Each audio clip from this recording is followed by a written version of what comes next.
Ce soir, je m'adresse à toutes celles et à tous ceux d'entre vous qui pratiquent l'une des plus fructueuses de nos libertés, la liberté d'entreprise, et qui assument l'une des plus difficiles responsabilités personnelles, la responsabilité technique, financière d'un métier ou d'une profession.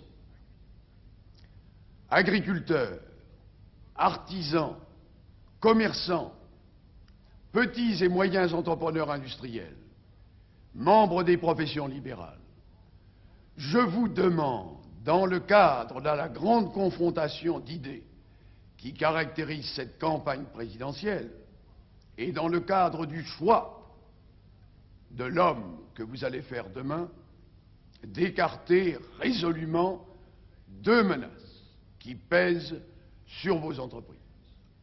La première est celle du socialisme marxiste. En effet, et en ne s'attaquant qu'aux doctrines, aux idées, aux modèles pratiqués par le socialisme dans les pays qui peuvent nous montrer une expérience de ce genre, la suppression de la propriété privée des moyens de production et de distribution entraînerait une transformation radicale de votre niveau de vie et de votre statut. Désirez-vous, au lieu d'être des patrons, des responsables, devenir des employés, devenir des gérants ou des fonctionnaires dans le cadre d'une économie qui serait uniquement dirigée par l'État? Admettez-vous que la technocratie financière, qui est la deuxième menace, continue à soutenir plutôt que vos entreprises les grandes concentrations industrielles, à la terre, dans les usines qui, groupant un grand nombre d'hommes, de matériel et de capitaux, visent à soutenir essentiellement la concentration et la puissance. Admettrez-vous que la même technocratie financière puisse continuer à régler les problèmes d'accès aux marchés financiers, à régler le problème fiscal sans tenir compte de l'équilibre entre vos petites et moyennes entreprises et les plus puissantes?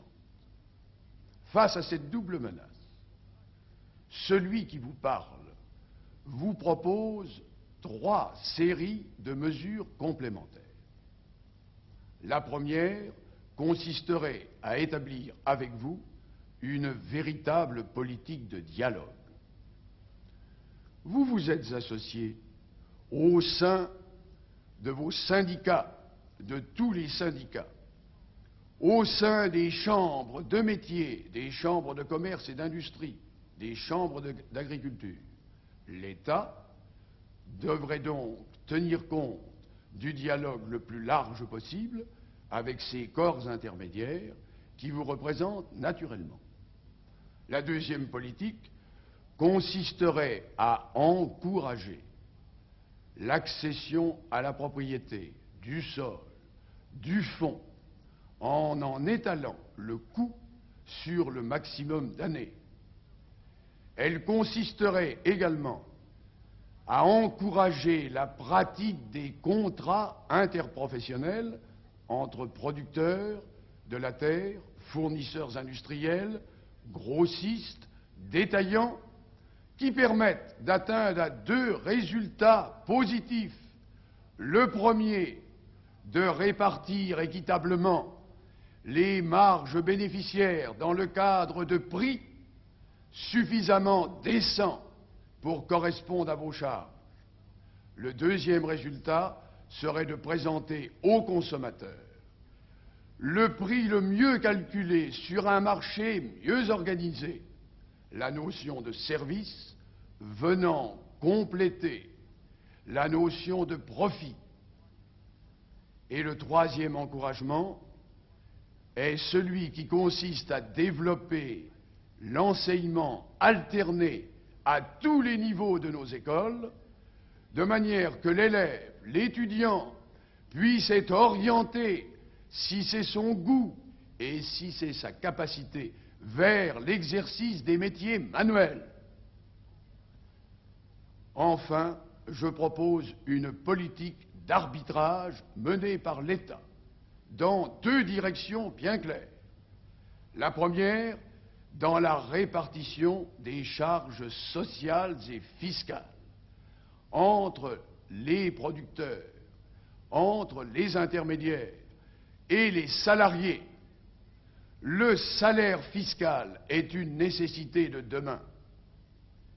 Politique d'arbitrage aussi, pour établir un équilibre meilleur entre les sociétés à forte concentration, industrielle et commerciale, grandes surfaces notamment, grandes entreprises industrielles de la terre, et vos petites et moyennes entreprises, comme j'ai tenté d'ailleurs de le faire, avec passion et dans le désintéressement le plus complet, dans le cadre de la loi d'orientation du commerce et de l'artisanat, que j'avais eu l'honneur de vous présenter dans de multiples réunions à travers la France au cours de l'année précédente.